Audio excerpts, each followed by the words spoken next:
And overnight, the Missouri Senate passed Senate Bill 3. I also don't want to see what happened with the Rams happen here. Paving the way for the potential stay of both the Chiefs and the Royals to stay here in Missouri. I don't know if it's going to be competitive enough. Missouri needs to step up if we really want to do this. Step into the locker room with Coach Keegan as we break down the game plan in Missouri to keep the Royals and Chiefs in the Show Me State.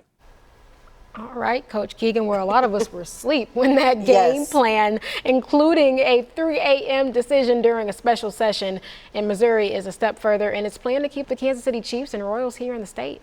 As Voice for Everyone, we've heard from fans, team representatives, and lawmakers about this potential funding and if it'll be enough to compete with Kansas. KSHB 41 sports reporter Charlie Keegan, Coach Keegan, spent part of this week in Jefferson City. Tonight he's breaking down Missouri's game plan and how it'll impact you.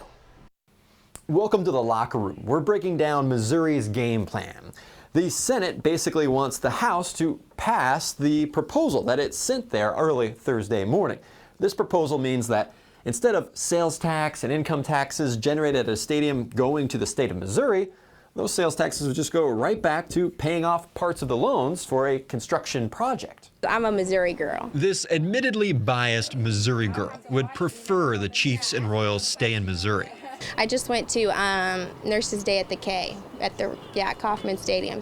There's a price tag to keeping the teams. Dan, would you start and present Senate Bill number 1? The Missouri Senate passed a plan that would cover up to 50% of a stadium project's costs. Lobbyists from the Chiefs and Royals told lawmakers what this could help fund. The plan to stay in Missouri would be to renovate Arrowhead.